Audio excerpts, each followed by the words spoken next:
Bonsoir à tous, merci de nous rejoindre pour cette édition légèrement décalée en raison de la retransmission des séances parlementaires hebdomadaires. Voici à présent les titres de l'actualité. L'hôpital médico-chirurgical de Compagne au service des populations des provinces du Haut-Atlas, des soins de proximité et toute une palette de spécialités. Nous le verrons à Tinrir dans la commune de Mstemrir.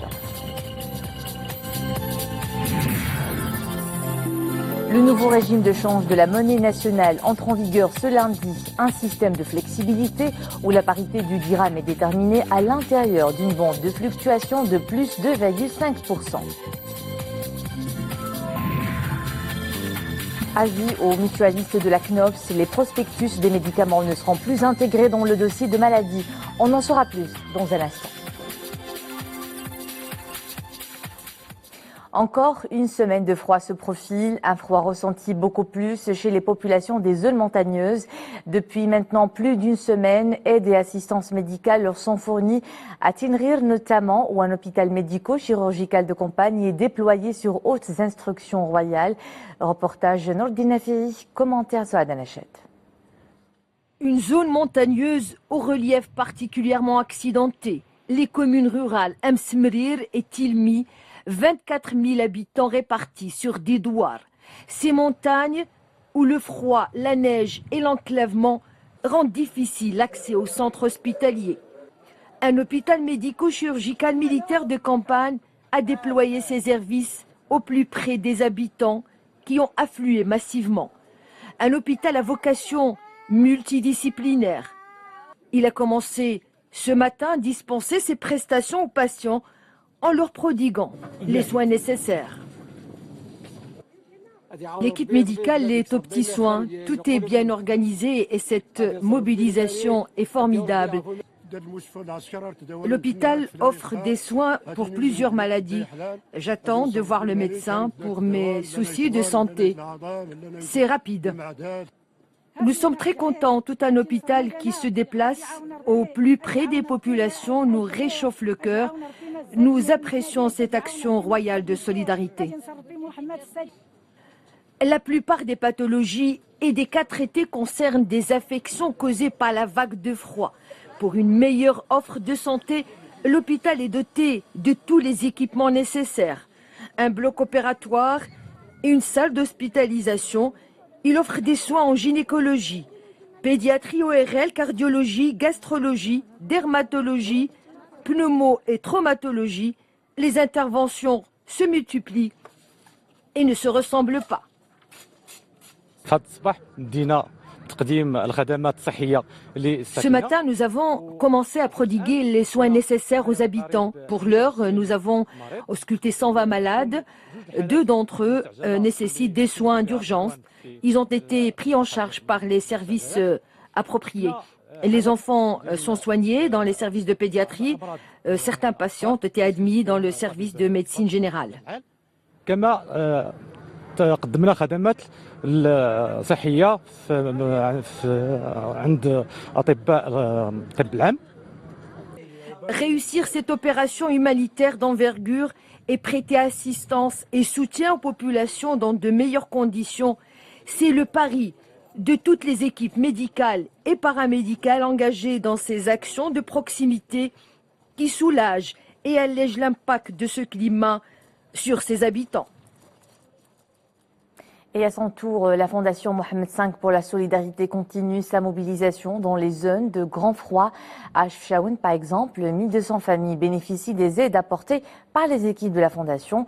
Un véritable soulagement pour les habitants des communes rurales de la province qui connaît elle aussi une baisse drastique des températures en cette période de l'année.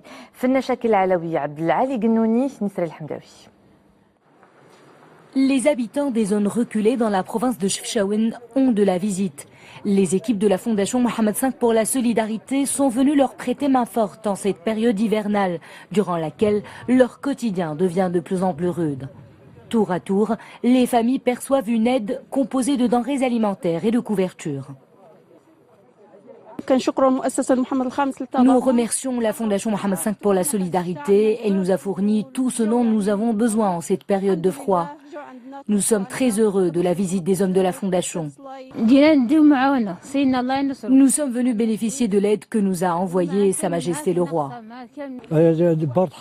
Ici, dans cette région, le froid est glacial et puisque notre commune est difficile d'accès, nous avions du mal à nous ravitailler. C'était devenu au bon moment. Nous habitons à Douar Aïsourah. Il est situé dans une zone reculée. Avec ce temps pluvieux et glacial, notre quotidien est rude. Nous sommes venus bénéficier de cette aide aujourd'hui.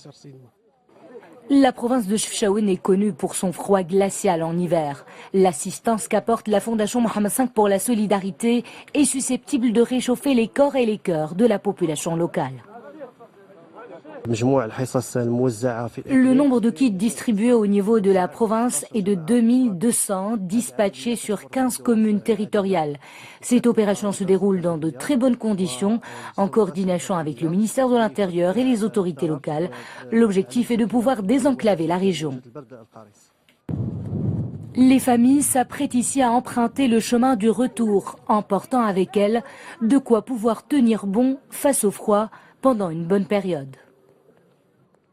Le président de l'Assemblée nationale française est en visite au Maroc. À son agenda, des entretiens avec le président de la Chambre des représentants et une participation au séminaire de clôture du jumelage institutionnel entre la Chambre des représentants, l'Assemblée nationale française et la Chambre des communes britanniques.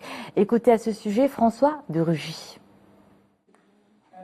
Nous agissons en complément et pour renforcer les échanges entre nos deux pays et je crois que ces échanges sont extrêmement importants, extrêmement forts et en tout cas moi je prends l'engagement ici au Maroc de tout faire pour renforcer pendant tout mon mandat ces échanges entre nos deux pays qui sont très fructueux pour relever des défis que nous avons en commun, le défi bien sûr de la prospérité économique, de la croissance économique partagée et dont tous nos citoyens doivent pouvoir bénéficier, le défi du climat. Le Maroc joue un rôle très important et a joué un rôle très important pour la réussite de l'accord de Paris en 2015, maintenant de sa mise en œuvre. Le président Emmanuel Macron est très engagé, Sa Majesté le Roi du Maroc également, et c'est très important pour l'avenir de nos pays, pour l'avenir du monde. Le défi des migrations auxquels nous sommes confrontés, auxquels nous devons répondre ensemble, et aussi bien sûr le défi de la sécurité dans la lutte antiterroriste, où là aussi nous sommes confrontés aux mêmes enjeux et nous y répondons ensemble et c'est très important. C'est parmi beaucoup d'autres défis, mais ceux évidemment sur lesquels nous sommes engagés et sur lesquels nos assemblées travaillent. C'est fait, la flexibilité du dirham entre en vigueur ce lundi. Un nouveau régime de change où la parité de la monnaie nationale est déterminée à l'intérieur d'une bande de fluctuation de plus 2,5% contre plus 0,3% auparavant.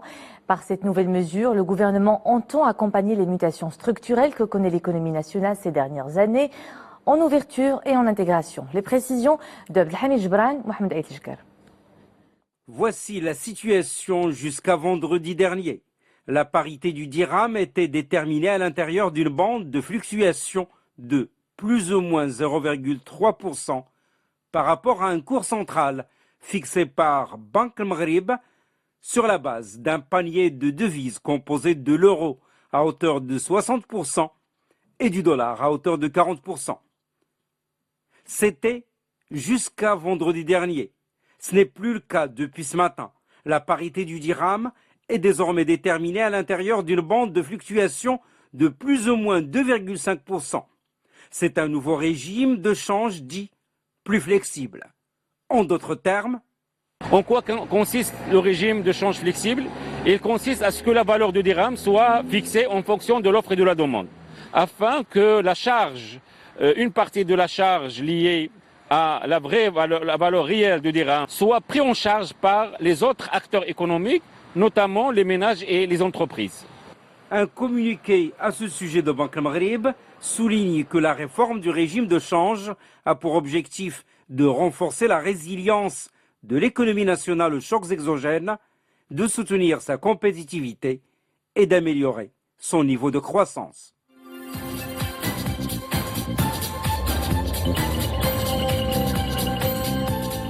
À l'international, un début de semaine meurtrier en Irak. Un double attentat suicide a fait au moins 16 morts et 90 blessés dans le centre de la capitale irakienne. C'est la deuxième attaque de ce type à Bagdad en 3 jours. 2 kamikazes se sont fait exploser sur la place At-Tayaran, un important carrefour commerçant et un point de rassemblement pour les travailleurs journaliers. Des milliers de Philippins évacués par crainte du réveil du volcan Mayon. Plus de 12 000 personnes ont reçu l'ordre d'évacuer car le cratère de ce volcan, l'un des plus actifs du pays, menace d'éruption imminente. Les grondements du volcan situé sur l'île centrale de Luçon se sont intensifiés ces dernières 24 heures et des éboulements ont été observés à son sommet. Les autorités ont mis en garde contre les risques de coulées de boue et de nuages toxiques. Et les gigantesques coulées de boue qui ont déferlé en début de semaine sur une partie de la Californie du Sud ont fait 20 morts. Un nouveau bilan fait état de 4 personnes toujours portées disparues. Selon les services de secours du comté de Santa Barbara, le nombre de portées disparues pourrait varier significativement tandis que les équipes de sauvetage continuent de fouiller les débris et les bâtiments à la recherche de victimes. L'environnement instable continue de présenter un important danger pour les civils et les secouristes à la fois.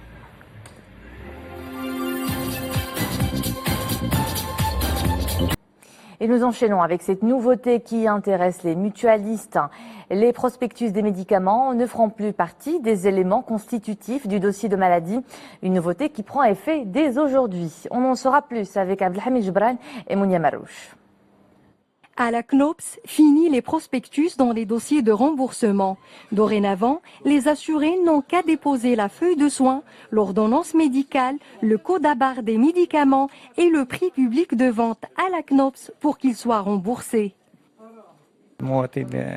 Cette nouvelle mesure est bénéfique pour le citoyen et pour les employés qui passent beaucoup de temps pour vérifier un dossier assez chargé de prospectus. Sans oublier que parfois, les patients ont besoin de garder les prospectus de leurs médicaments. La plupart des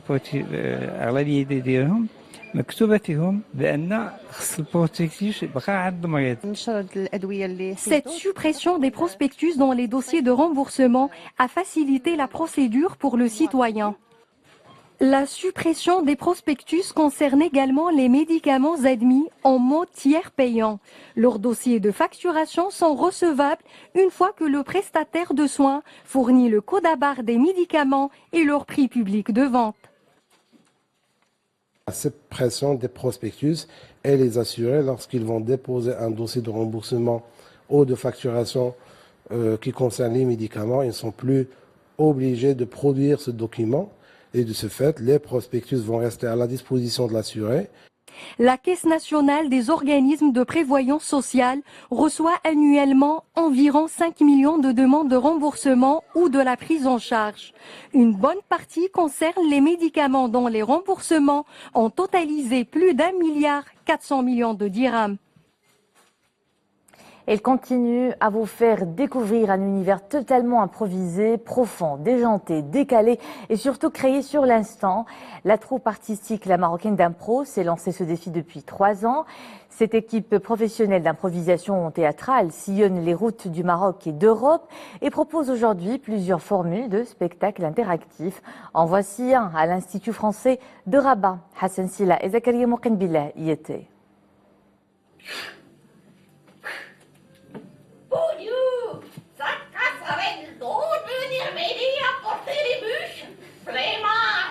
Improviser à partir d'un sujet donné, une véritable prestation théâtrale. Tel est le défi de La Marocaine d'Impro. Pour ce spectacle, le thème choisi est celui du froid. Actualité oblige. Chacun des comédiens donne sa propre interprétation du sujet, suivant plusieurs formules, en individuel ou en groupe.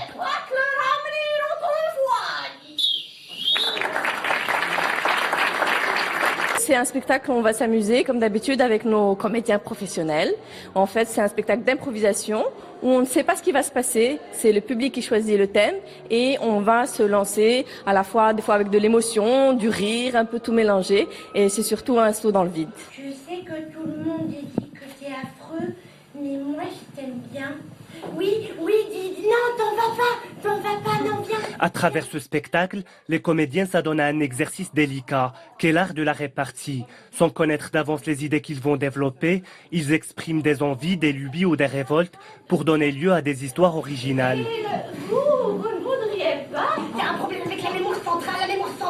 Quoi? Vous n'allez plus rien savoir. Je fais partie de cette troupe d'improvisation depuis la constitution de la troupe, donc 3 ans qui m'a galté ma collègue Leila. Et on fait principalement de l'improvisation sur la base de bzaf ديال les repères littéraires ou la artistique, من bzaf ديال les آخرين cinématographiques ou de la peinture ou la on se base sur ça pour pouvoir improviser. On va à notre père. La Marocaine d'impro est une troupe de théâtre qui rassemble des comédiens de différentes régions du Maroc. Après une participation au Mondial de l'impro en 2015 en France et une tournée européenne en 2016, la troupe continue de présenter ses concepts d'improvisation au public dans une ambiance de convivialité. Et c'était le clap de fin de ce journal. Merci à vous de nous suivre. À 20h30, l'info est de retour avec Nadia El Moden. Au plaisir de vous retrouver demain.